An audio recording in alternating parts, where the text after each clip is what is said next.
Arratsalde on guztioi, niri dagokit gaur arratsaldeko mahai ingurua aurkeztea. Gurekin batera hemen mahaian Brandon Hamber, Asun Lasa eta Iñaki Garzia Arrizabalaga ditugu. Lehenik eta behin Brandon Hamber Ulsterreko Unibertsitateko irakaslea eta Inkore Institutoko aditua izango dugu hizlari. Bere jatorriz Hegoafrikarra da eta formazioz psikologia lanetan hasi zen, jardun zen. Eta bide horretatik heldu da bizikidetza eta bake prozesuak aztertzera, hain zuzen ere biktimei entzunez Hegoafrikako testuinguruan, apartheid testuinguruan. Bere esperientzia akademikotik emango dizkigu nazioarteko hainbat adibide, bai Hegoafrikakoak eta bai Ipar Irlandakoak. Bere ondoan, Asun Lasa, Josean Lasaren arreba, berak esplikatuko digu ondoren zergatik eta nola etorri dan ona, eta Iñaki Garzia Arrizabalaga. Ez gehiegi luzatzearren, lehenik eta behin Brandon Hamberri emango diotitza, gogorarazi galderak egiteko aukera izango dela amaieran, horretarako zuetako bakoitzak dosierrean baduzue horri txuri bat, hor idatzi dezakezue galdera nahi duzuen hizkuntzan eta ondoren ibiliko dira antolakuntzako kideak galdera horiek jasotzen zuen artean. Amaieran irikiko dugu galdera erantzunen saio bat. Hortaz, Brandon Hamberri emango diot hitza lehenik eta behin. Well, thank you very much, and thank you for the invitation and for the kind introduction. Thank you also for hosting me in your very lovely city. It's very nice to be here, and I hope that what I have to contribute today will be of use to you all. I thought that what I would do is first begin by just making some general introductory comments about Northern Ireland, South Africa, the places that I know best. And then I thought, to help the discussion, I will just make 4 points, lessons that I have learned from the South African process and from the Northern Ireland process. I'm not sure if those lessons will directly apply to your context and how you would like to use those lessons, because every situation is different, every society is different. But certainly between South Africa and Northern Ireland, the 4 lessons that I will talk about are things that we have learned and have been difficult to deal with. So by way of introduction, it is interesting that I think South Africa, the Basque situation, and Northern Ireland have always been linked with each other in some way, and the peace processes have overlapped at different moments in time. And there have been a number of people who have moved between the different places. People from Northern Ireland who oversaw the decommissioning process here, people from South Africa who oversaw the decommissioning process in Ireland. Many different peacemakers have moved between these contexts. And I'm not sure what that's about, but to me it feels that there is a special connection between these different places, and we're obligated to learn from each other. And I think the first issue in relation to that, and certainly that I have learned working in this area now for some 20 years or more, is that the process takes a long time. And it's hard to imagine in South Africa and in Northern Ireland, we are now more than 20 years from the peace agreements in both places. And so we've learned many positive things from those peace processes, but we've also learned negative things that don't necessarily work.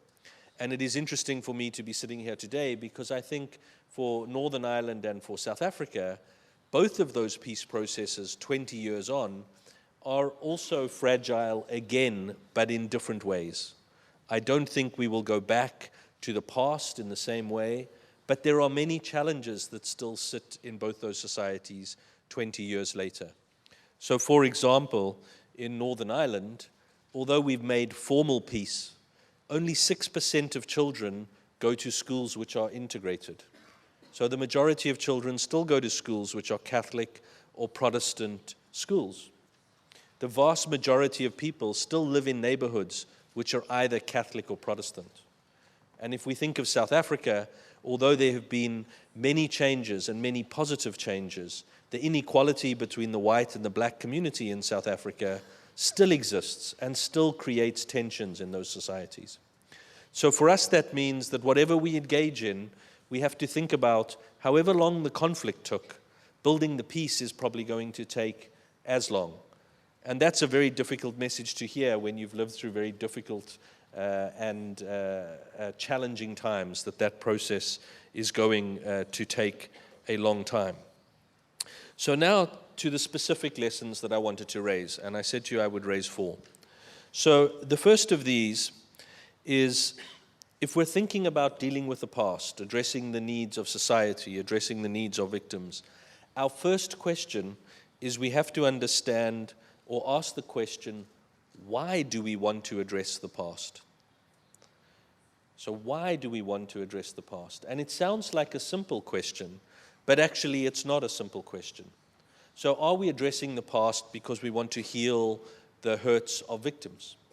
Are we addressing the past because we want to build a different economic future? Are we addressing the past because we want reconciliation? Are we addressing the past because we want justice? And of course we might say we want all of these things, but the challenge in dealing with the past is that quite often these issues can also contradict each other. So in South Africa, when we set up the Truth and Reconciliation Commission, the commission was set up to look at the causes, the nature, and the extent of the conflict. And actually, different processes are needed for different parts of that. So if we want to know about the extent of a conflict, then maybe that's quite a technical task. In Northern Ireland, we have managed to use GPS to mark on maps where every single death took place. So we can say from which community they were from, which background were they from, and where people died. That's a technical task of counting what happened. If we want to understand the causes of a conflict, that's a lot more difficult. Why did it happen? Who did what to whom? And in those contexts, it's often where people talk about processes like truth commissions, which might not just be interested in the numbers and the technicalities, but actually try and address the wider context or the systemic questions as to why a conflict happened. And in Northern Ireland today, there is still no overarching process for dealing with the past, and that is partly because people are still very nervous about addressing the issue of causes. We still can't come to terms with the issues of causes. So the challenge for me in that first issue of why are we addressing the past is for you to ask that question seriously. And I think at first it sounds easy, but as you get into it, it becomes quite difficult. So we might say we want justice, but actually justice might deliver something very positive for some victims, but it might, for the society, create other types of tensions and problems. So there are going to be contradictions that we're going to have to manage. The way we have resolved that in Northern Ireland, at least at the level of rhetoric, is we often say the process we want to seek is one which is victim-centered, but society-wide. So it is the victims have to be at the center of the process, but the primary aim is about the society as well. And trying to marry those two things together can be difficult. The second general point that I wanted to make is that the lessons from both societies is that, yes, it takes a long time, but also you need lots of different processes. There is no society that has developed one mechanism, say a truth commission, or prosecutions, or reparations, that has fully addressed the past. They're going to need multiple processes over a long period of time. And I thought I would give the example of the 1972 Bloody Sunday killings in Northern Ireland that some people might be aware of, where 14 civilians were killed. And in preparation for this talk, I just did a quick list. What were some of the things that happened around this process? And just doing the list very quickly, there were at least 8 processes. So the first of these were that the families campaigned for an inquiry. The victims of the families campaigned for an inquiry for 30 years. There were journalists who wrote books about that process. There were investigations into the process. So the victims formed solidarity groups. That was number one. Number two, there were at least 2 very important films about the process. And some people would say the films about what happened on that day educated more people than many other processes. At the same time, there was also a commission of inquiry, which ran from 1998 to 2010. It cost nearly $200 million pounds. And that process formally found that the victims who were killed on that day were innocent. So there was an inquiry, was the third part of that process.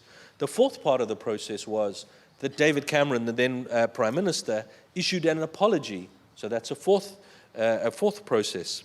The fifth is on the back of this process, the victims and the local community built a museum. And the museum is now where they house the memories, and there are people who are visiting that. The sixth is that although many families were happy with the apology and the inquiry, some of them have decided they still want prosecution. So now some families are engaging in a process of justice. The sixth is, or the seventh, is now the museum is in place. Actually, what started to happen is people from other communities are now visiting the museum. So now a whole new process has started up where people are sharing stories about different massacres from different sides of the conflict. So actually, what started quite narrowly is now ended in a bigger process of people talking. And that's just one example. So my second lesson was really, we have to expect the process to be long, but we're not going to find the one mechanism. So we need to be looking creatively for lots of different approaches. The third lesson, and this is quite a difficult one, is that dealing with the past is always political. So we might like to think that if we're addressing the needs of victims, we could offer counseling and support and medical care, and these things are important. But at the same time, people will have other needs like acknowledgement and truth and justice. And politicians might say to us, and they say it in Northern Ireland, well, if we just get the economy working and we get young people employed, the conflict will go away. Well, of course that would help, but some of the differences and the memories are so deep that even that's not going to resolve the conflict. And so these are political questions that are very difficult. They're very difficult questions for us to deal with. And one of the key political questions inside of that, and I see it as a political question and not a technical question, is that in both the societies I have worked in, is there is a battle over narratives. There is a battle over what is the story of the past. How do we tell that story? And I've seen that very strongly in both of those societies. And on some levels, we might wish that we could turn that into a technical task, that we could say, we can get some historians and they could write the definitive history and we could all agree that that's exactly the way it happened. But unfortunately, in the societies we live, that's just not the way it ends up working. And most of the thinking in societies today that have been through conflict is the only way we can address that issue is through what we would call multi-perspectivity. We have to appreciate there are multiple perspectives. Some of those perspectives might be historically wrong, they might technically be wrong, but it doesn't mean that we could talk people out of their positions. And so our first step, and this has happened a lot in Northern Ireland, has been to accept that there are different narratives and to at least put the narratives next to each other. So start to say, this group has this narrative, another group has this narrative, and work really hard at a community level to share those narratives. Initially, not with the idea of changing each other's narratives, initially just to respect that we have different narratives. And over time, certainly with some community groups I've observed, actually the narratives do change. But in the beginning, we have to recognize maybe that we're dealing with multiple perspectives and multiple narratives. And that's a real challenge. It's been a challenge for Northern Ireland, it's been a challenge for South Africa, and I would guess it's a challenge for you in your society today. But it's also a political task. And we all have a job to also create the groundwork for how people talk about really difficult issues. And that's a political task in terms of how politicians lay that groundwork. It's a civil society task in terms of how civil society lay the groundwork. The fourth and final lesson that I would like to mention is that dealing with the past has to be coherent. And what I mean by that is the different parts of any strategy, and I've already said one would need lots of different strategies, is we do need to think about how they relate with each other. And if I think of Northern Ireland and South Africa, they're sort of the opposite. Because what South Africa did was it largely felt that its Truth and Reconciliation Commission, and I'm happy to talk more about that in questions, the Truth and Reconciliation Commission was our method for dealing with the past. So we put all of our energies into that approach, and we felt that that would be the mechanism for dealing with the past. And we didn't invest as much in our community level engagement, in those type of social processes. In Northern Ireland, the process has often been has been very different. There is no overarching process. We've invested millions through the EU Peace Programme into lots of communities telling their stories, collecting their stories, meeting, talking with each other. There are other legal processes that have been going on. So in that context, what we have, I would argue, is almost too many processes, and in South Africa, maybe too few processes. So we have to pay attention to how coherent are these different strategies. So for example, if we offer reparation or compensation, but we don't offer truth and we don't offer justice, of course victims are going to look at that and say, that's blood money. That's money you're paying me to keep me silent. So your justice process and your truth process has to be coherent with your compensation process. And that's not difficult, it's not easy, and we have to pay really careful attention to how those processes might link with each other.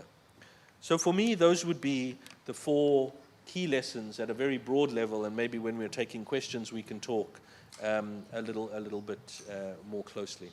The final thing I would say, by way of conclusion, is that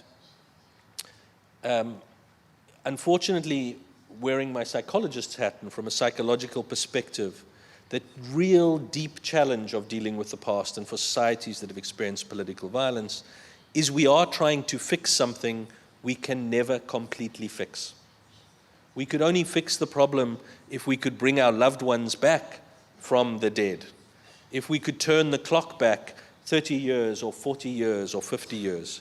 We can't completely fix the problem. But we can show the resolve and the energy and the complete attention to it to continually try different strategies to address it. And I think we need to be realistic as we go into these processes, recognizing that we can never satisfy all the needs, but we have an onus to also show how we are attempting to try and do that. And we have unique opportunities at different moments in time in history. I've been lucky enough to live through those in South Africa and Northern Ireland, where we have to attempt to do that. I thought, and everybody seems to be quoting poetry and Albert Camus and various erudite people, so I thought I would end by quoting from Seamus Heaney, the famous Irish poet, and I'll have to make the translators work very hard because I'm not sure we can get the translation in the way that he has written it. But I would just like to end with some of his words. And he says, "History says, don't hope on this side of the grave. But then once in a lifetime, the longed-for tidal wave of justice can rise up, and hope and history can rhyme. So hope for that great sea change on the far side of revenge. Believe that the further shore is reachable from here. Believe in miracles and cures and healing wells." So thank you very much.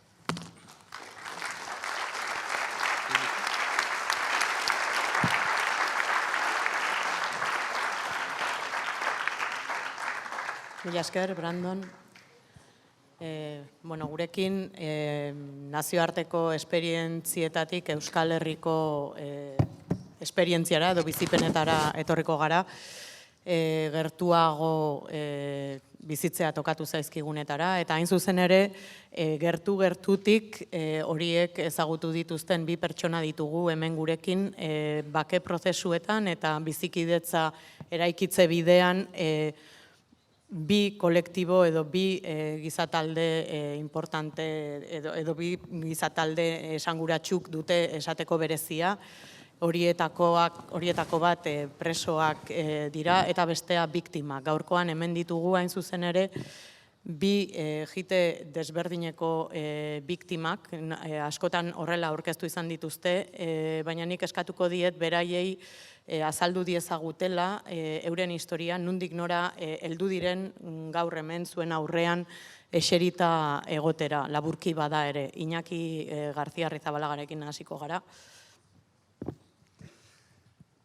Arratsaldeon guztioi, buenas tardes a todos. En primer lugar, quiero agradecer a Bideak y Artesanos de Paz la oportunidad que me brindan de estar aquí con ustedes. Y tal y como me pide la moderadora, voy a presentarme brevemente. Mi padre, Juan Manuel García, fue secuestrado y asesinado por los comandos autónomos anticapitalistas en San Sebastián en 1980. Por simplificar, los comandos autónomos anticapitalistas fue un grupo que surgió de ETA político-militar, un grupo de militantes que no quisieron integrarse en ETA militar, que tampoco quisieron disolverse, que se juntó con una fracción del movimiento obrerista asambleario y crearon un grupo que se denominó los Comandos Autónomos Anticapitalistas. Bien, yo pasé los primeros 4 años posteriores al asesinato de mi padre inmerso en el mundo del odio,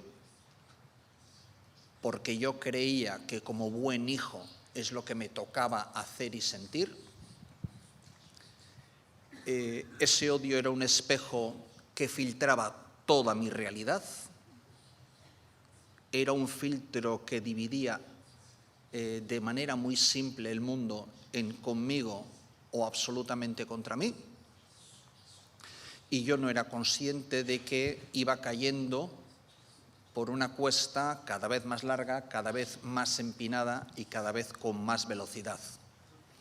Hasta que, por circunstancias de la vida, yo pude viajar al extranjero una temporada larga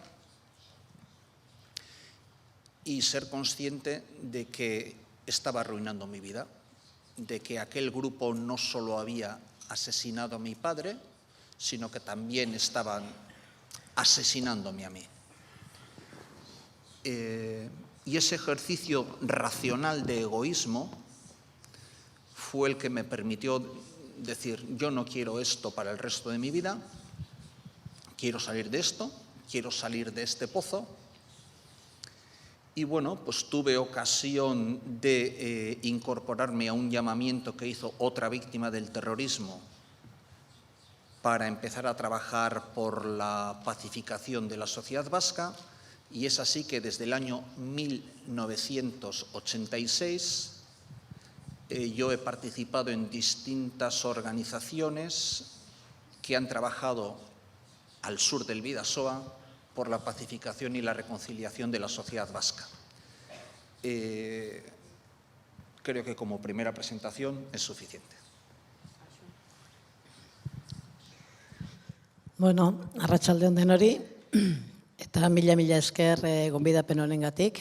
Hore bada zuedenon aurrean nire testigantza eman alizatea eta eskertzen dizuet. Bueno, ni esan nahi delen da bizi 1982an 26 urte nituela detenitua izan nintzen. 12-15 gizon, gero enteratu nintzen guardia zibilak, detenitua izan nintzen, eta 7 egunez eguzki izan ninduten beraiekin. Esan behar dut 7 egun 150 ordu inguru oso latzak izan zirela, eta orduak esaten baditut, denbora hori orduka, ordu erdika edo ordu laurdeneka bizitzen delako esaten dudala, ez oso gaizki pasatu nuelako, oso latza izan zelako. Hortik 14 hilabetetara gure anaia Josean Lasa eta bere lagun Josi Zabala baituak izan ziren, Baionan. Eta 12 urte luzez ez genuen beraien berriri jakin. Jakin genuen seguruenik guardia zibilak izango zirela, eta niretzat inpaktu handia izan zen zeren, eta lehen esan bezala denbora gutxi izan beraien eskuetatik libratu nintzela, oso gogorra izan zen. Itxoinaldi hori ere oso latza izan zen, eta ondorengoak, ez gutxiago, ez da bakarrik zure anaia desagertuta dagoela. Gero, hendik 12 urtera, bi gorpu azaldu ziren Alicanten eta beraiek izan zitezkela, konfirmatu ziguten beraiek zirela, eta berriro biktima egin gintuen zergaitik hor, familian zenideok lehendabizi jakitea beraiek zirela, sortzen duen lasaitasuna, sortzen duen, ez dakit hitza ez da poza, baino behintzat bukatu da nun daude hori, lasaitasun hori, ilusio hori, zapuztua izan zen berriro segituan etorri ziren informazioengatik, oso gorputz minduak zirela, oso torturatuak izan zirela, karepean hilobiratuak egun zirela, hori jasatzea familiarentzat berriro biktima egitea da, hori nola jaso lehendabiziko aliz hilik daude, hori oso gaizki pasatu genuen, baina indarrak badakigu sortzen direla, nunbaitetik, eta denok sortzen ditugu, eta guk ere bai, alde baikorrari heldu genion, egia esan, eta beraien buelta amesten, eta pentsatzen hasi ginen oso ilusio handikin prestatu genduen beraien bueltarako, beraiek gure ganatzea, beraiek goxatzea, beraiek behingoz, utzi gauza txarrak eta alde positibo horrekin gure ganatuko egintuela, eta hor berriro biktima bihurtu ginen, lehendabizi ondarribin, golpeka, poliziak, alde batean hilkutsak, bestean berriro biktima bihurtzen du ez, ikuste halako golpeak, lagunak odoletan, eta Tolosara hilerrire iritsitakon, pentsatzen genuen aizkenik jazta iritsi da momentu hau, hemen dauda hilkutsak, eta hor berriro zalpalduak izateak, ez dakit, ez da kontatzeagatik historia. Esan nahi dut, biktima egiten duela zergaitik, minak gainditzen daude ez ustea, hilobiratzen ez ustea, sartzen, kolpatzea, gurasoak falta izatea, nunda ama, nunda semea, nundago. Hori ematen oso zaila dalako jarri nahi dute mai gainean, gauzak badakigu nola gertatu ziren, baina horrek suposatzen duena personarengan. Eta pixka bat, Iñakik esan duen bezala, ondoren konturatzen zara persona nengoela, min askokin, asko, baina min horren barruan edo min horrekin nahastuta haserre handia, amorru izugarria, gorrotoa, baita ere, zergaitik ez, indarra baldin bazegoen, gorrotatzeko indarra behar omen da, eta ez dakit torturatu batek gorrotatu dezaken, dudak ditut, baina amorrua behintzat bai, haserrea behintzat bai, eta hori gainditu beharra sentitu nuen, bisemen ituelako eta bizi nahi nuelakon. Eta hori gainditzeko, hasi nintzen ere laguntza bilatu nuen, baina batez ere asko lagundu zidan lagun bati entzunion esaldi batek ez. Entzunion esaten, ez gara sentitzen dugunaren erantzule, baina bai sentitzen dugun horrekin egiten dugunarena. Orduan, nire amorrua, nire haserrea, nire ezin ikusia, nire, gainez, puesto baten egon beharra oso hasarre egon nago eta egon behar dut eta zenbat eta hasarreago egon, Iñakik esan duen bezala orduan, eta hobean ez, hori kudeatzen oso zaila da, baina hor konturatu nintzen zerbait egin behar nuela ez. Horri izan nuen sortea, beste gauzen artean Glen Green ezagutzeko eta Eusko Jaurlaritzaren bidez egintzanen eragile ezberdinak, eragindako biktimak elkartu ginen. Eta egia esan, niretzat izan den momenturik garrantzitsuenetako bat izan zalakon elkar entzutea, begietara begira entzutea, elkarrekin negar egitea eta jakitea malkoak ez direla norbere bakarrik, denonak direla, eta jendeak hori eskatzea jendeari entzunak izan nahi dugu, errespetoz entzunak izan nahi dugu, errespetoz entzuna izan beharra daukagu, hori da gehien, ez dakit, nire barruan gehien ateratzen zaidan hitza. Ez dakit.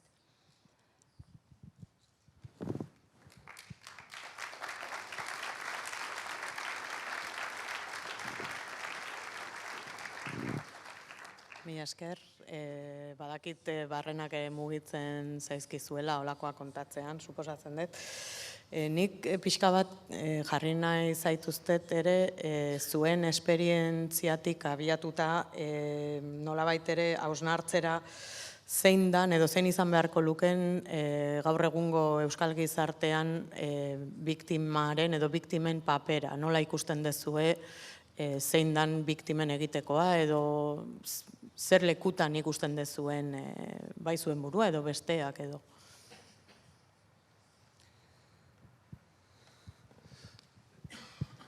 Bueno, vamos a ver.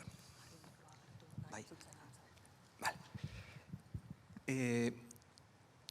Yo quiero recordar algo que ha salido tanto en la intervención de la exministra como en las palabras que ha dicho Brandon. Y es parte del discurso que recogen las víctimas del terrorismo. Se ha dicho textualmente: no puede haber paz duradera sin verdad ni justicia. Pues vamos allá. Como víctima, yo lo primero que reclamo es el derecho a la verdad. Y eso implica saber quién hizo qué, quién permitió que se hiciera qué, quién por acción u omisión permitió que pasaran determinadas cosas. Por ejemplo, el asesinato de mi padre, casi 40 años después, es un caso impune. No ha habido juicios, no ha pasado absolutamente nada. La muerte, el asesinato de mi padre ha salido gratis. Por tanto, yo reclamo el esclarecimiento del caso del asesinato de mi padre y el de tantos y tantos crímenes de ETA que aún están sin resolver. Pero también soy consciente de que, por ejemplo, las víctimas de determinados crímenes de Estado también tienen mucho más complicado el acceso al derecho a la verdad. Y cuando reclamo el derecho a la verdad, a saber qué pasó, creo que hay que reclamarlo para todas las víctimas de vulneraciones de derechos humanos.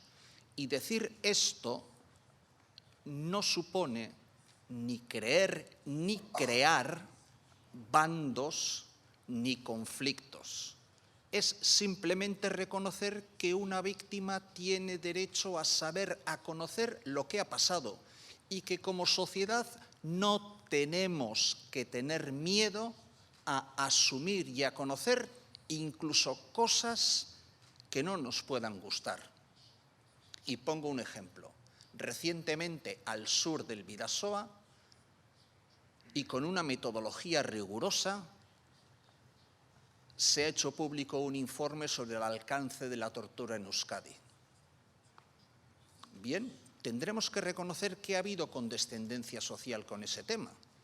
No hay que tener miedo a conocer la verdad, pero conocer la verdad implica poner medios, poner recursos para conocer la verdad. Se ha dicho que el segundo elemento que es necesario para una paz duradera es la justicia.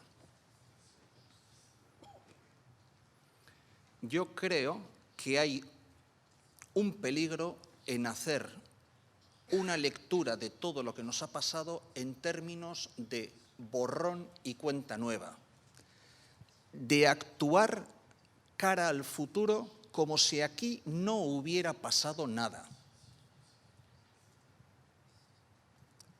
Pues no. Yo no puedo a nivel personal admitir eso, porque eso supone una victimación adicional para mí. Yo no puedo tolerar la impunidad. No puedo tolerar la impunidad. Porque, insisto, eso es volver a victimizarme. Y, por tanto, reclamo el derecho a la justicia.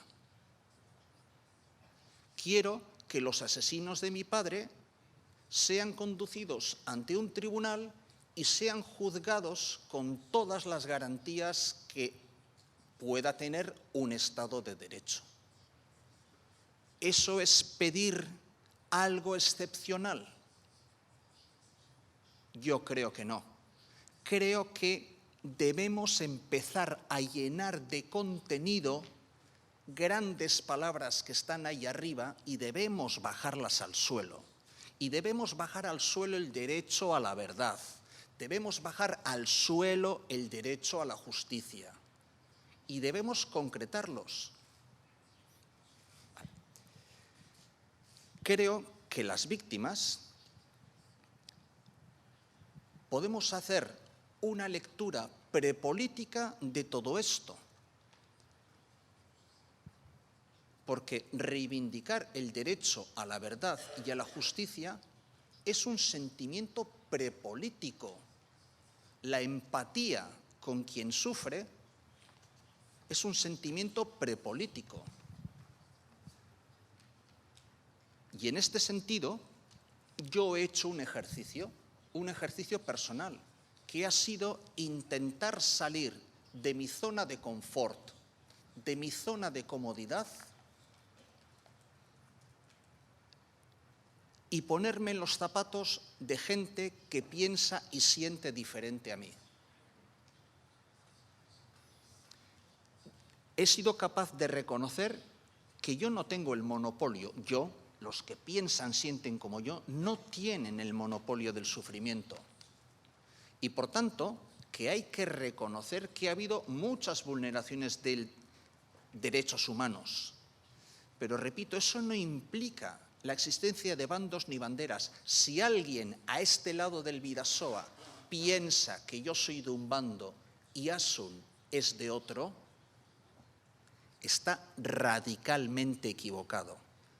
Creo que tanto Asun como yo somos del mismo bando, del bando que perdimos a un familiar porque alguien pensó que el fin justificaba los medios. Y ese fin, para algunos, podía ser una Euskadi socialista, independiente, reunificada y euskaldun, o podía ser la lucha antiterrorista. Y yo creo que esa idea perversa de que el fin justificaba los medios es la que tiene que ser vencida. Con las personas, a recuperarlas. Con esa idea perversa, no. Creo que también nuestro rol puede ser un rol activo en recordar a la sociedad lo que pasó.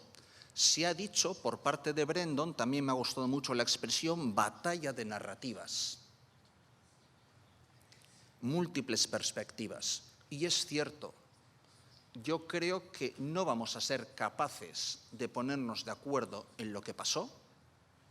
Creo que no va a haber la artículo determinado, única lectura de lo que pasó. Pero si Brandon me permite, yo a ese respeto que él pedía a las distintas narrativas, añadiría una cosa más. Y es que esas narrativas, que esas experiencias personales de victimación se hagan con ánimo de concordia y convivencia y se hagan sin rencor y sin odio. Tenemos que conocer lo que pasó. Tenemos que conocer lo que pasó. Y yo reconozco que no sé todo lo que pasó. Yo puedo aportar mi testimonio personal, el sufrimiento de mi familia, mi trayectoria vital, y lo hago sin rencor y sin odio. Y lo hago porque quiero que el futuro de los que vengan detrás nuestro sea diferente. Pero también, a la vez que hago eso, me siento legitimado como víctima, y entiendan esta legitimación como una legitimación moral, a pedir que quien amparó el asesinato, quien alentó el asesinato, quien gritaba ETA mátalos, quien gritaba ETA más metralleta, haga una autocrítica y reconozca no solo el daño causado, porque eso es objetivo, que nos han hecho daño, es objetivo que han asesinado a un familiar nuestro.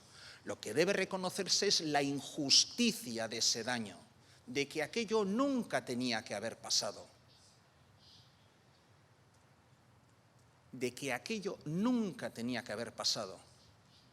Y que si queremos que eso no vuelva a suceder, tendremos que hacer todos una autocrítica de qué permitimos por acción u omisión que sucediera.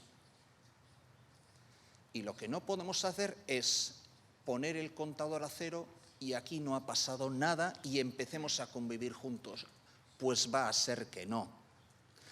Y no entiendan esto, no, esto lo formulo sin ningún ánimo de rencor, ¿no? Sin ningún ánimo de odio. Yo quiero saber qué pasó, es que es elemental. Quiero que se haga justicia con mi caso. Quiero que se haga justicia con el caso de Asun o de Pili, ¿no? Quiero que quien alentó todo aquello diga que aquello nunca tenía que haber pasado.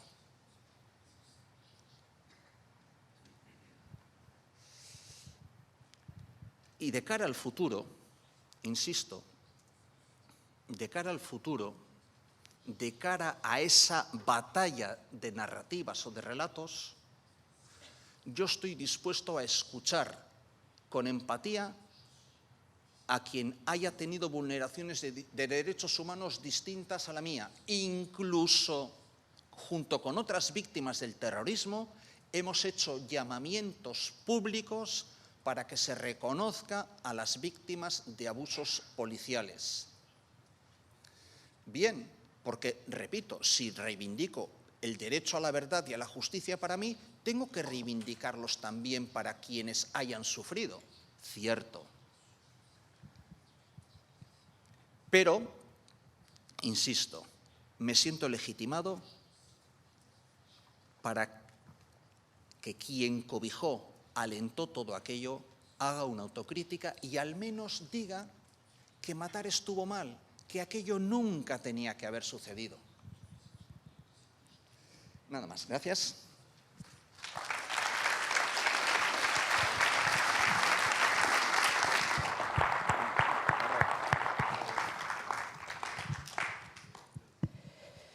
Bueno, zer egin dezakegun, zer daukagun biktima bezala, nik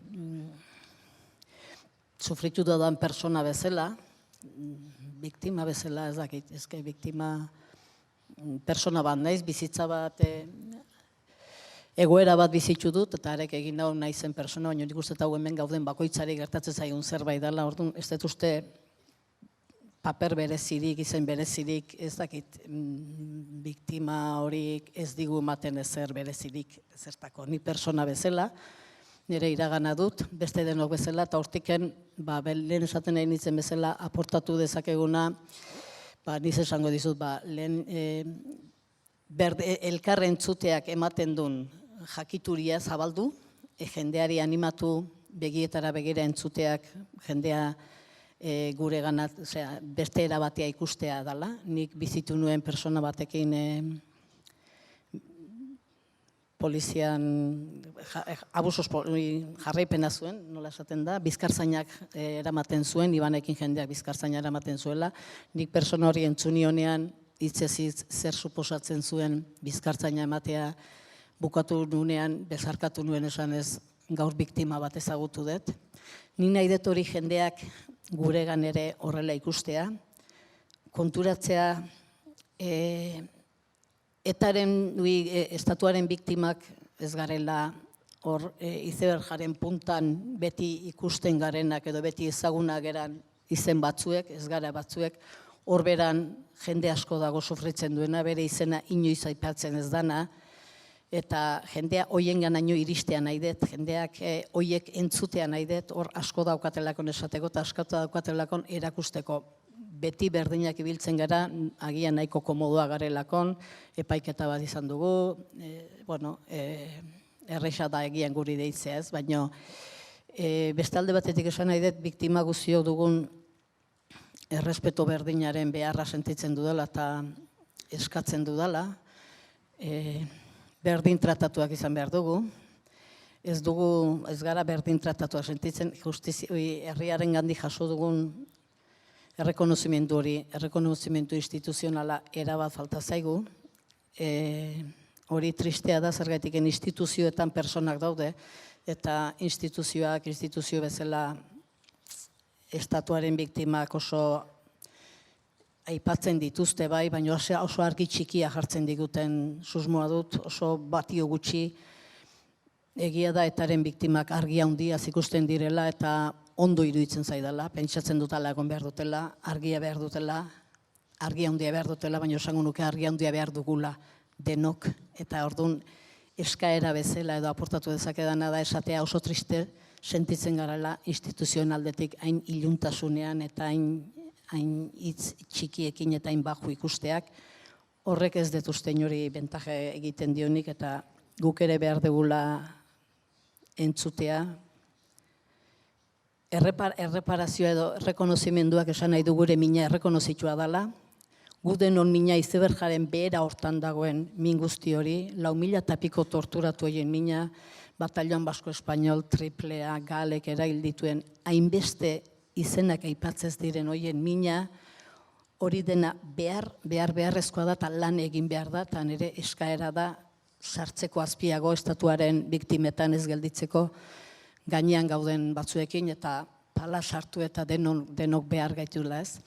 Hontan bizitzen dut eta esateko zein garrantzitsua den niretzat esan dezaket adi-adian programan parte hartzen dut, eskoletan ere testigantza ematen eta gaur egun da beste gauza bat izugarri jasotzen dudana eta konturatzen naiz jasotzen dudala aurrean ditudan gaztetxoak askotan, gazteak, beste askotan, 19-20 urte nire anaia baitu zutenean bezala 20 urteko gazteak, eta horiek nola petrifikatzen diran entzuterakoan, ze arretarekin entzuten hauen, ze sakonki entzuten hauen ni erreparazio asko sortzen ematen didatela. Horrek asko erreparatzen hauela esan nahi dut.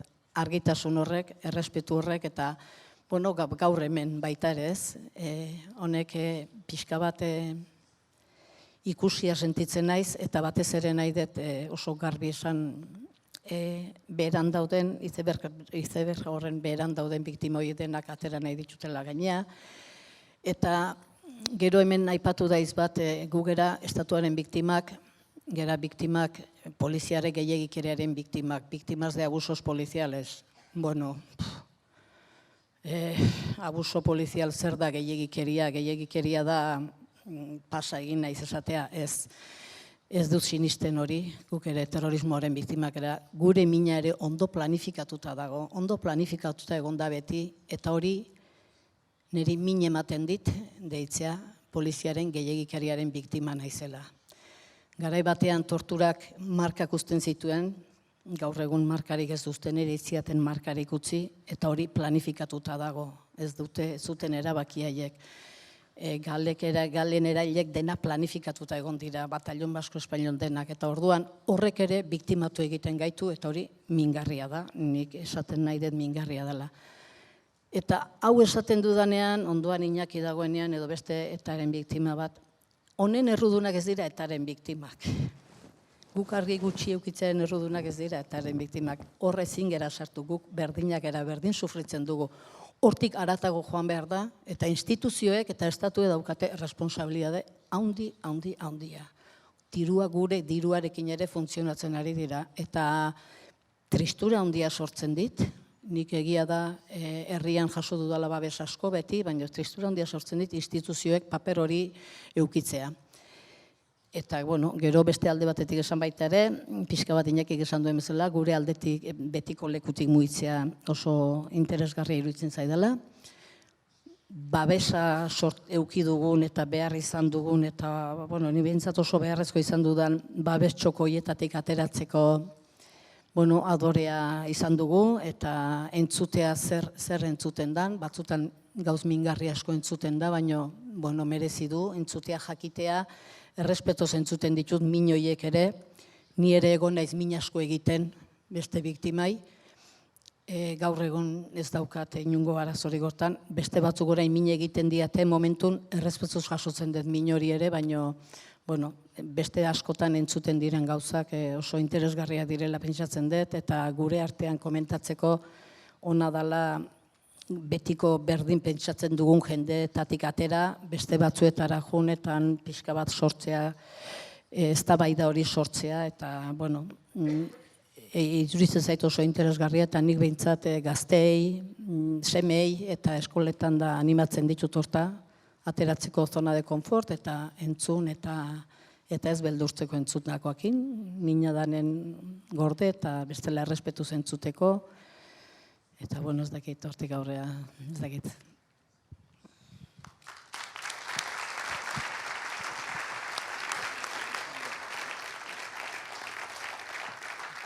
Bai, Tobira Andereak aipatu duen esker gaitzeko lanetik, esker honeko lan bilakatu aurretik lan handia egin dezuela biak ikusten da, kontatu dezuten guzti horretan. Nik nolabait ere pentsarazi, jarri nahi zaituztet pentsarazten, guri azaltzen igual argiago zein, zer nolako ekarpena egiten ari zareten edo egin dezuen zuen bizipen horietatik, ez? Esker gaitzeko lan horiek nolabait ere esker honeko bihurtu daitezken edo ez, eta zer suposatzen duen horrek, prozesu horrek. Nolabait ere biktimek gizarteari eta elkarbizitzari egin diezaioketen ekarpenaz. Bueno, como ha dicho Asun, algunas víctimas del terrorismo participamos ya en centros educativos, en distintos centros educativos, contando a chicas y chicos lo que nos pasó, nuestra experiencia vital, cómo hemos, en mi caso, salido del odio, cómo apostamos por la convivencia. Y yo creo que eso ya es una aportación en sí misma. Yo creo que otra aportación que podemos hacer, como en mi caso, como víctima del terrorismo, es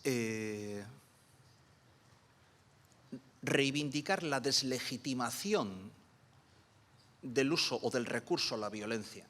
Es decir, yo quiero construir convivencia, quiero construir futuro sin rencor y sin odio. Pero creo que un ingrediente necesario para eso es que deslegitimemos el recurso a la violencia como instrumento de acción política.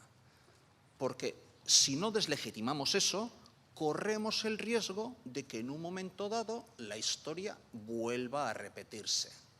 Por tanto, creo que como víctima puedo contribuir con ese mensaje educativo a que nuestros jóvenes pues entiendan que aquello, primero entiendan aquello, lo que nos pasó, y segundo entiendan que desde nuestro punto de vista aquello no tenía justificación alguna. También como víctima creo que puedo contribuir con un testimonio personal, y en este sentido discrepo de algunas cosas que he escuchado. Claro, la mayoría de las víctimas del terrorismo, o mejor dicho, solo conozco un caso de una víctima del terrorismo que haya empuñado las armas para responder a tiros ante el asesinato de un familiar. La mayoría de las víctimas del terrorismo han tenido una reacción serena y no han agitado un proceso de enfrentamiento civil. La mayoría de las víctimas han educado a sus hijas e hijos en valores de respeto, en valores de cortocircuitar el odio, Y por tanto, creo que ese mensaje es un valor en sí mismo. Es decir, que el odio termina en nosotros, la cadena no se reproduce.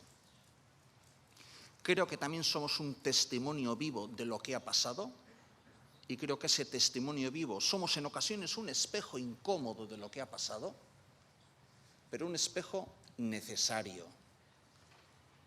Y en mi caso, ya lo he dicho, estoy empeñado en que el sufrimiento que han tenido otro tipo de víctimas sea también reconocido. Es decir, creo, ya lo he dicho, que el futuro nos debería juzgar por lo que somos capaces de hacer más allá de nuestra zona de confort, ¿no? Dicho esto, creo que también reivindicamos para el futuro una memoria inclusiva, ¿no? Una memoria en la que tengan cabida distintas aportaciones, una memoria en la que tengan cabida todas las vulneraciones de derechos humanos, sin equiparar, sin justificar, sin reconocer bandos ni banderas. Y mi obsesión personal es que quienes vengan detrás de nosotros no tengan que llevar la pesada mochila que a nosotros nos ha tocado llevar, ¿no? Creo y apuesto por los pequeños gestos y las pequeñas iniciativas que se están llevando a nivel local. Creo que esto es un ejercicio que tenemos que hacer de abajo arriba, no de arriba a abajo. Creo que la convivencia se construye en los barrios, en los pequeños municipios, donde el odio ha estado precisamente más instalado. Creo que esos procesos de descontaminación ética, como yo los llamo, nos van a llevar mucho tiempo. Nos ha dicho Brandon que estos procesos son largos. Claro que sí. No podemos desmontar 50 años de violencia, de sectarismo, de odio. No podemos desmontarlos de la noche a la mañana. No es un interruptor off-on. Nos va a llevar tiempo. Creo que hay que dejar y fomentar ese tipo de iniciativas locales de convivencia, porque, insisto, debemos construirlas de abajo arriba y debemos seguir denunciando cosas que nos parecen intolerables. He oído en la presentación de Bidean, Artesanos de Paz, que mañana hay un acto en favor de los presos. Lo he dicho en ocasiones y lo voy a volver a decir. Bueno, a mí cuando se habla de que las consecuencias del proceso son las víctimas y los presos, hay algo que me chirría, que no me suena bien, que no me encaja. Yo no estoy en un bando y ellos en otro. No. Yo evidentemente reconozco que un familiar de un preso no ha cometido ningún delito. Y por tanto creo que la dispersión de los presos supone un castigo añadido para los familiares. Hace años que me he posicionado en contra de la dispersión de los presos vascos, pero con la misma rotundidad tengo que decir que cuando un preso es liberado y se hace un acto de bienvenida pública en la plaza del pueblo y lo ensalzamos como Gudari, estamos haciendo todo lo contrario a deslegitimar la violencia. Que esos onguietorris hacen mucho daño a las víctimas, que nos vuelven a victimizar y, por tanto, vamos a poner todas las cartas boca arriba.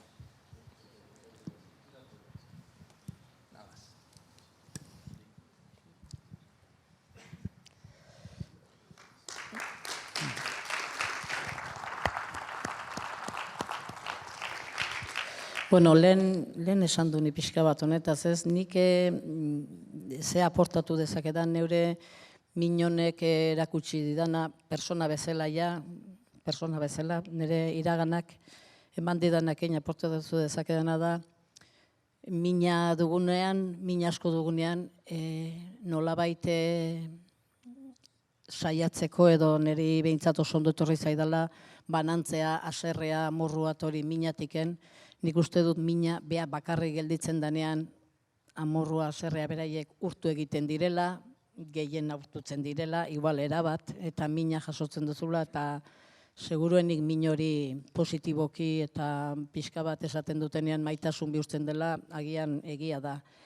Gero bestaldetik esan nahi dut, oso garbi utzi nahi dutela, gaztei eta beti esaten, aportatu dezakedana dela, positiboki lan egitea.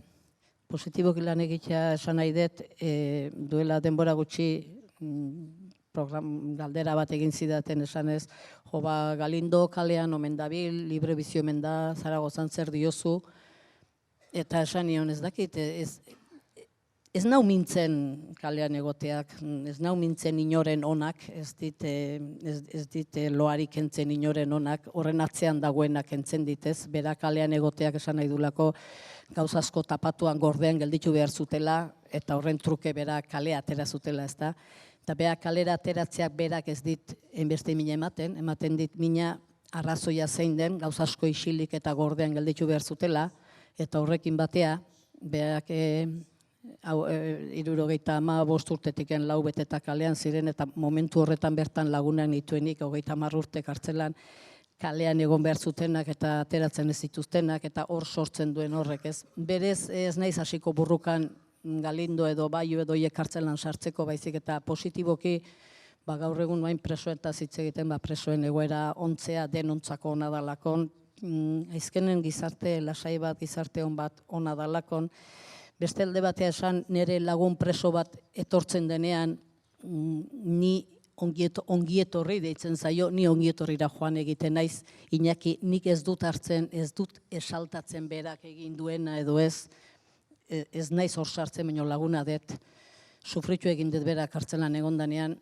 badakin nola egondan, eta ni bere ongietorri eta ongietorri etxera, pixka bat gogora arazten dit, nire anaiai esan nahi niona, ongietorri honean ere etxera eta etziguten utzi, eta orain, ni hor errespetuarekin ez da inorren aurka jutea, eta ez da esatea, ez dugu esaten zuk egin duzuna izan da, baina ongi etorri bai, urte asko pasa dituzu kartzelan, egoera oso txarrean pasatu dituzu, justiziak agindutako baino egoera okerragoa pasatu duzu seguruenik, eta hori, jaso egin behar da baitaren nire ustez, eta nik errespetu guztiarekin, eta Iñaki bezala beste guztien errespetu guztiarekin, ongi etorri horietara joaten segituko dut, baino ez esaltatzen egin duen ezer. Beraren ongi etorria, berak pasatu duena, berak hori behar dut. Eta ez nuke nahi hor gaizki ulerturik egotea, eta seguru Iñaki eta biok hitz egingo dugula eta jarriko dugula.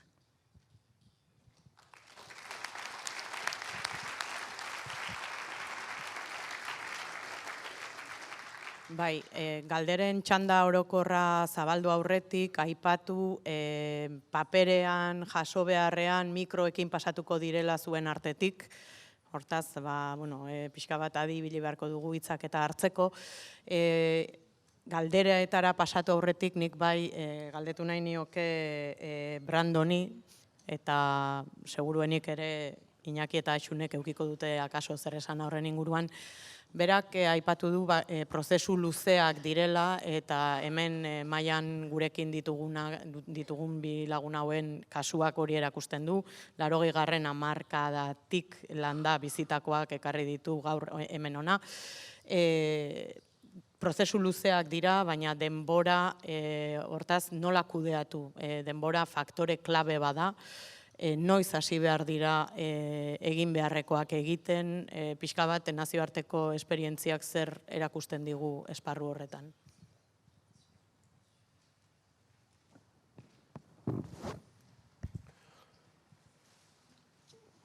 Okay, well, thank you very much for the question, and also thank you for your comments. They're just really helpful to listen to. I'll address the issue of time, but like all good panelists, I wanted to weigh in on the last last questions, just to make a simple point, which was, as you were talking and reflecting on what can victims do, or what is the role of victims? I guess the thought which came to my mind was, well, what is the role of people who aren't victims, for victims? And I can't speak for you in terms of what your role is, but we can all speak for what is the role of people who aren't victims. What came to my mind, thinking about the different contexts I've looked at, is one of our main roles as non-victims is not to use victims. And what I've seen in so many different contexts is the way victims are used. They're used for political ends. They're used by people who want to make different points. If victims want to engage in politics, that's fine. That's their choice. But it's important that we don't use victims in political processes. And that can happen in so many different ways. There are victims in South Africa who would say they feel that the idea of reconciliation, as much as some people think it's good, also silenced them. It also made it hard for them to express their anger. So sometimes it might not be about a very visible form of manipulation of victims. Sometimes people can think they're doing the right thing, but in doing that are also silencing people. And so I think it's really important that we ask the hard question, what is our responsibility? And in South Africa, we often talk about 4 different roles. So we'll say there's the role of victims, there's the role of perpetrators, there's the role of beneficiaries, people who benefited from the past, and there's also the role of witnesses and people who also sometimes kept silent. And so there are lots of different roles, and if we really want to engage in the past, we have to be thinking much more widely. And I think what is very key for all of that in terms of silencing is that we allow people the space to be angry. And both of you mentioned, being angry and feeling that at different points in time. And I think in political processes, we often set them up to not allow people to be angry. And of course, people should be angry. And that is part of the process of addressing the past. In terms of the timing question, this is a question which comes up in Northern Ireland particularly all the time. And as I said, there isn't an overarching process for dealing with the past. There are many different processes, but there isn't an overarching one. And one of the phrases you will hear people say a lot is they keep saying the timing is not right. Mm-hmm. The timing is not right for a big truth and justice process because the peace process isn't stabilized enough. The timing is not right because people are still too angry in the society. And I maybe now look at that and sort of think, well, is the timing ever right? I don't know if the timing is ever right. The process can be right, and we can set in motion certain types of political structures that can help with that. But I think if we use the phrase of saying the timing is not right, I've just seen that as a way of not doing things in Northern Ireland rather than doing things. This is not to say that in some specific mechanisms, we have to be aware of timing questions. And I sometimes think, instead of using the word timing, sometimes, I don't know how it translates, but using the idea of sequencing is a better way of thinking about it. Sometimes we have to sequence processes to get the most out of them.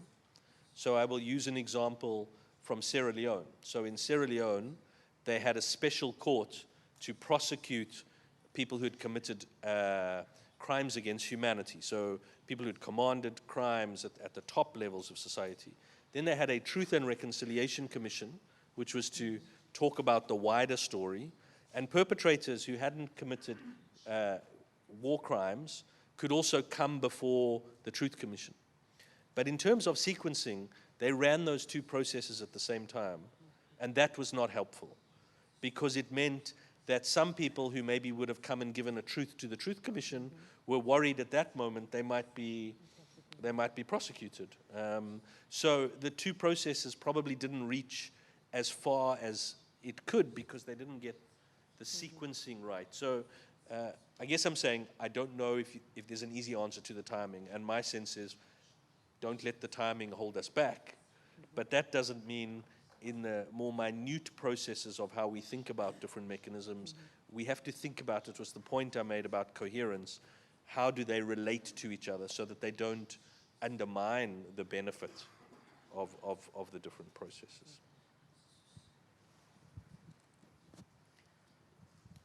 Irekiko dugu zerbait nahi baldin badezue gehitu. Sí.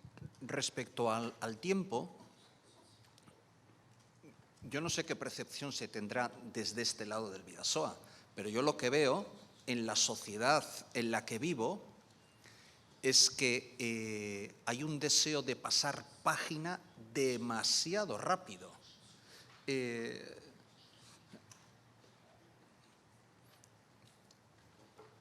De querer olvidar rápidamente una fase de nuestra historia de la que no nos sentimos especialmente orgullosos. Y yo creo que el tiempo corre en contra nuestra en este sentido. Y, por ejemplo, en el último centro escolar en el que yo estuve prestando testimonio, hablaba a chicas y chicos de 15, 16 años, ya no saben, no han vivido eso. O sea, yo les hice una serie de preguntas y no saben, o sea, les suena ciencia ficción, ha pasado muy, muy, muy lejano. Y por tanto, insisto, el tiempo corre en contra nuestra.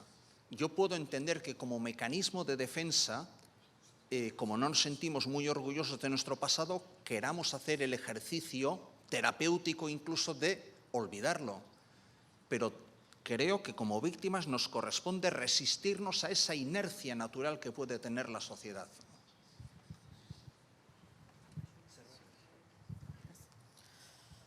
Bueno, orain norbaitek mailan dauden hiru lagun hauetako bati edo hirurei galderarik egin nahiko balie, favorez altxatu dezala besoa, eta hor atzekaldean eta hemen aurrekaldean badira antolakuntzatik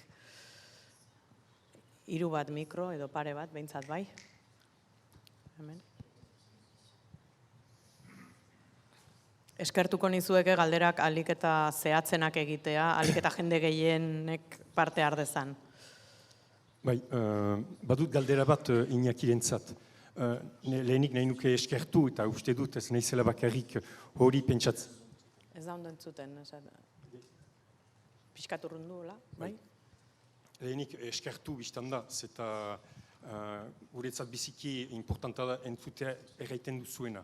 Bigarren gauza, erran duzu importantena dela zuretzat jakitea egia. Eta bigarren gauza, jendea epaitzea. Zuretzat, aski izan ditake bai edo ez, jendea epaitzea, beraz zuentzat egia jakitea, egia, jakitea nun diren eta noren erresponsabilitateak diren zure kasu pertsonalan, eta azkenean ez presondegiratzea erresponsablea izan dena. Ez presondegirat emaitia. Baina aski izanen da bakarrik zuretzat egia jakitea eta jakitea norden erresponsablea. Zure kasuan.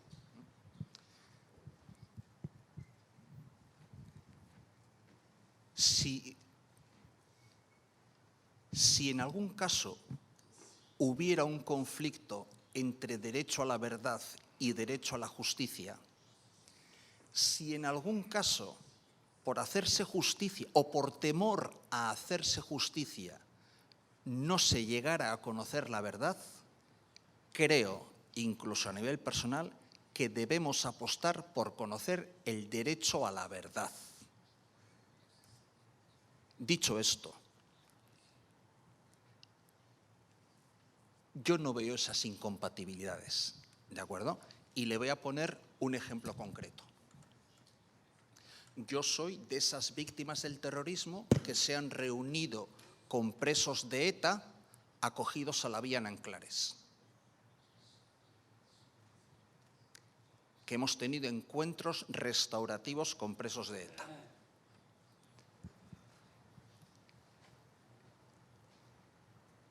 Yo sé que esos presos seguro que saben muchas cosas que no cuentan, seguro que saben. Yo entiendo su temor a que si ellos contaran lo que saben, el contador de la justicia se les pusiera de nuevo a cero. Entiendo ese temor. Facilitemos, pues, que se conozca el derecho a la verdad y que si en algunos casos el derecho a la justicia es un obstáculo, prímese el derecho a la verdad. Yo estoy dispuesto a asumir, si hiciera falta, condenas simbólicas para que se conozca incluso el derecho a la verdad.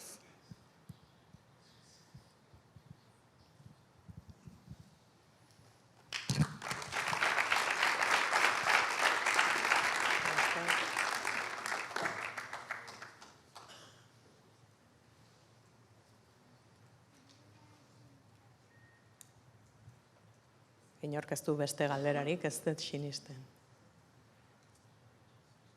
Bai.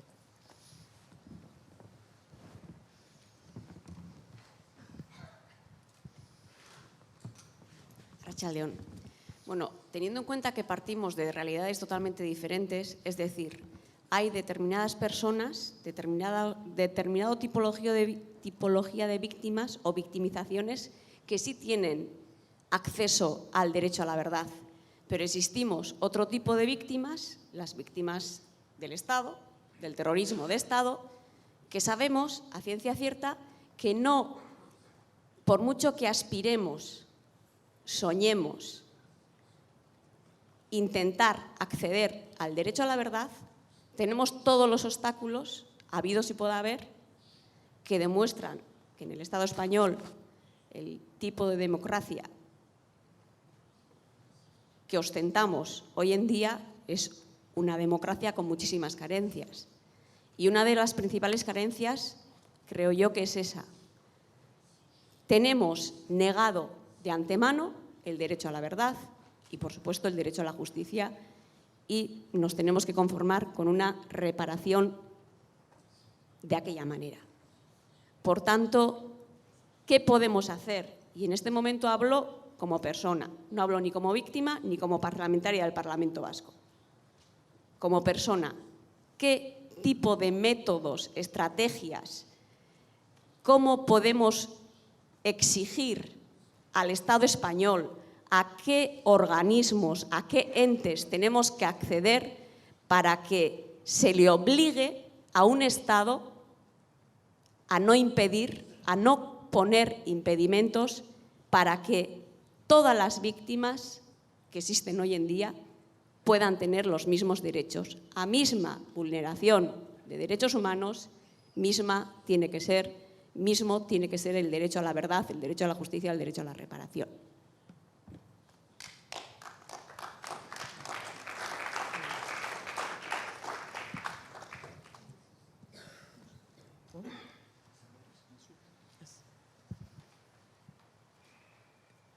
Pili, no lo sé. Solo te digo que suscribo totalmente como víctima del terrorismo de ETA lo que has dicho. Y creo que eso ya es un valor en sí mismo. Yo no sé, no soy un jurista, no soy un político, no soy un técnico en este tipo de cosas. No, pero mi corazón me dice que lo que acabas de decir es cierto y que tienes razón. Eso ya es un valor en sí mismo.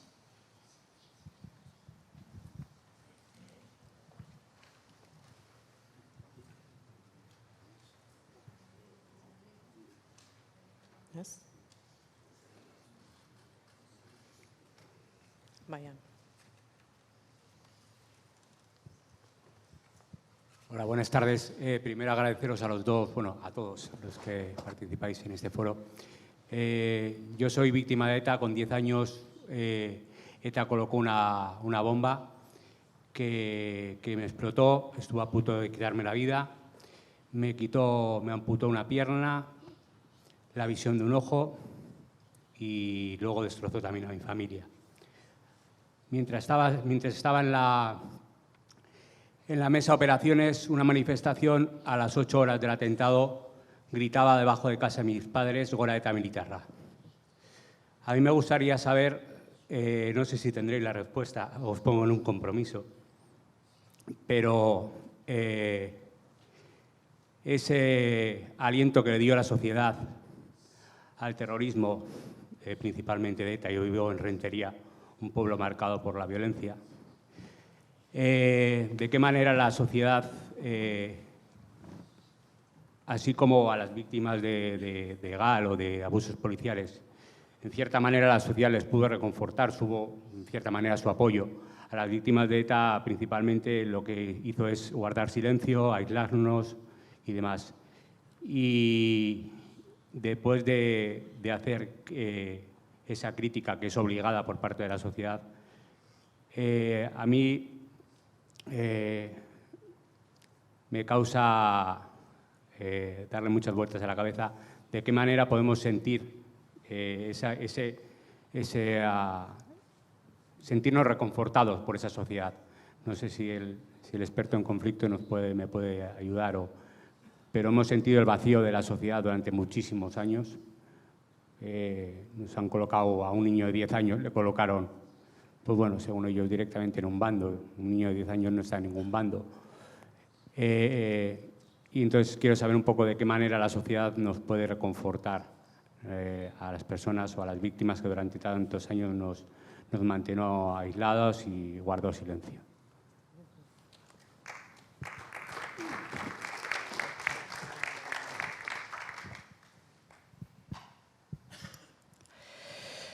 Alberto, yo en primer lugar te voy a decir que sí, te entiendo porque yo me ha venido ahora mismo. He vivido casi lo mismo de la otra parte. Esto no quiere justificar lo que tú has dicho, no quiere quitarle ningún valor a lo que tú has dicho, porque me ha llegado muy hondo, porque creo que es así. Creo que es así. Es un poco, a mí me ha parecido algo parecido a lo que yo he ido contando de lo que a mí las instituciones me han ido cargando otra vez, ¿no? Tanto cuando llegaron los cuerpos, los amigos no podían entrar en el cementerio, lo mismo. A los 25 años yo llegué de una conferencia que había estado de paz muy tranquila, muy serena, con mis 2 hijos se iba a recordar en Tolosa el 25 aniversario. Yo fui muy tranquila, ni se me pasó por la cabeza otra cosa que no recordar con mi gente, con nuestra gente. Estaba muy tranquila en el Triángulo cuando sacamos las fotos de Joshi y Joshean, y yo antes de darme cuenta me vi corriendo hacia mi casa llorando. Mis 2 hijos todavía chavales se quedaron y la hermana se quedó golpeando y yo nunca entendí ni nunca me han dicho cómo ha pasado eso. Te quiero decir con esto, sin justificar una cosa a la otra, ¿no? O sea, que una cosa no debe tapar la otra, no debe tapar. Yo creo que las víctimas de ETA sí habéis sufrido todo eso que has dicho, que es muy duro y que yo creo que tiene que ser muy duro porque yo lo he vivido de la otra parte. Vosotros habéis vivido un poco igual la negación de la sociedad y el dolor que os hemos causado como sociedad, y nosotros hemos vivido lo mismo y seguimos viviendo hoy en día por parte de las instituciones. Claro, yo voy a decir, no es menos grave. Tú igual dirás, sí es, vale, ahí ya podemos estar tomando café y una cerveza sin ningún problema, los dos hablando, ¿no? A mí me duele mucho, pero es que es un poco lo mismo. Te escuchaba, me llegaba el dolor, porque nosotros hemos vivido casi lo mismo, no por parte de la sociedad, pero sí por parte de las instituciones, con toda la fuerza que tienen, con todo el poder que tienen, y cómo va una madre a su casa dejando a 2 chavales en la calle que no querían venir conmigo y sabiendo si les iban a llevar o no, es un poco lo mismo el dolor que tú has mencionado, que me ha llegado muy profundo, y bueno, te quería decir eso con mucho cariño.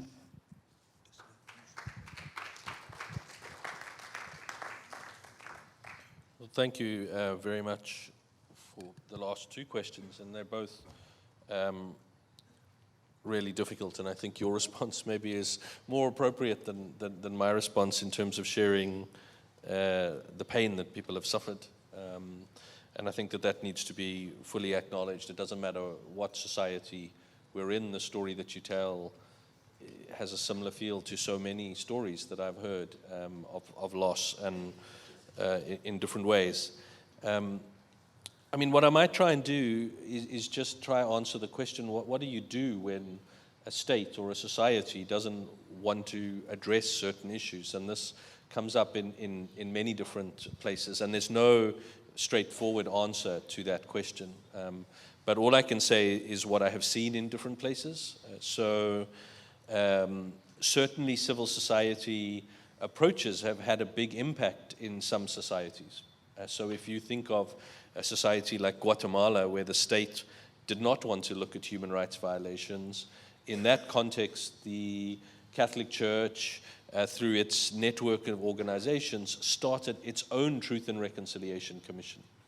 Now, that was not necessarily enough for some victims who wanted official acknowledgement from the state, but they could go out and collect thousands and thousands of testimony, and that began the process that later on there was an official state investigation into the past and a Truth Commission, because they had actually laid the groundwork for a lot of that work by collecting those stories and collecting those narratives. And I know there are groups in the society that are already doing this, but there have been very structured attempts around the world of civil society to take on truth recovery issues in the absence of a state doing that. The other thing which I think is interesting, and this is linked a little bit to Northern Ireland, is that what has been recognized in Northern Ireland is that different victims have wanted different things from a truth recovery process. And I've already said that there isn't an overarching process agreed in Northern Ireland, but there is a draft legislation, and I think what's interesting in the draft legislation is it recognizes that there are different levels of need. So there's one process where people can ask for their cases to be re-investigated, so a much more formal justice type of a process. But then there's another process which is at a different level, which is called an information retrieval process. And for some victims, they don't necessarily want to go down that route, but they want answers to what seem like small questions to you and me, but are very important questions in terms of dignity, for example. So one of the examples that I saw was the family just wanted to know, why was their son, after he was killed, left in a field overnight and the police didn't lift up his body? Why did they leave him there overnight? And they felt that that was a affront to the dignity of their son, who was, in this case, was a policeman. And through this information recovery process, where they simply go not for prosecution or not for justice, try to find the answers to these type of questions.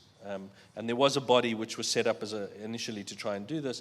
And in that case, they found that the answer was that the army were worried that the body had booby traps attached to it, bombs attached to it.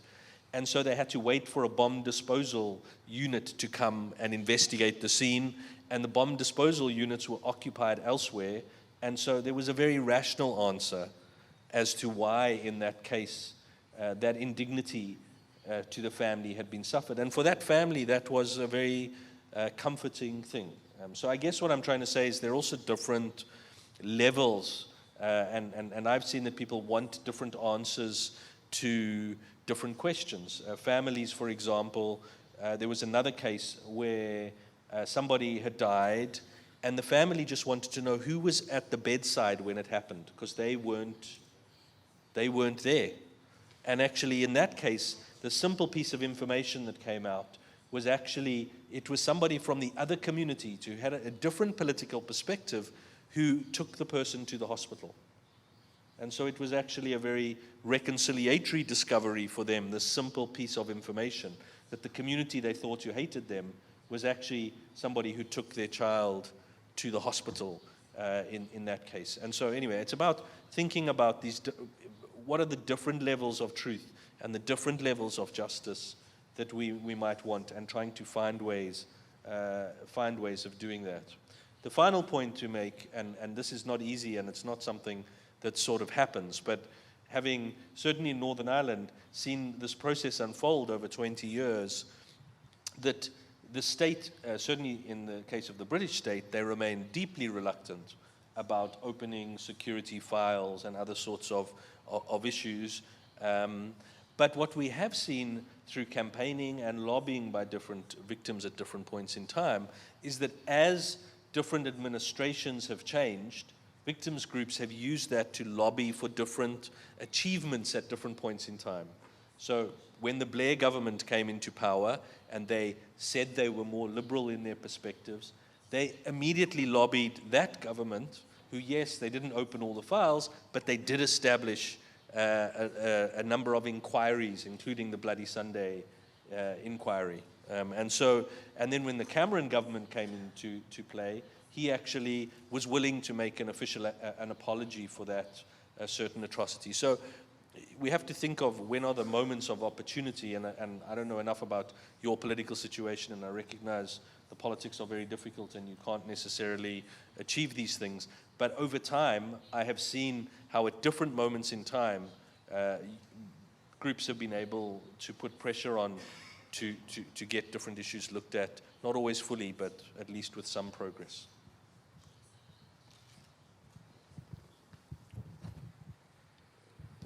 Mila esker hiruroi parte hartzagatik, ez da erreza. Eta mila esker ere zuei guztioi, galderak egin dituzuenoi, eta entzuten zaudetenoi, eta ja ekitaldiaren amaiera aldera iristen ari gara. Txalo handi bat eskatuko dizuet favorez maiarentzat.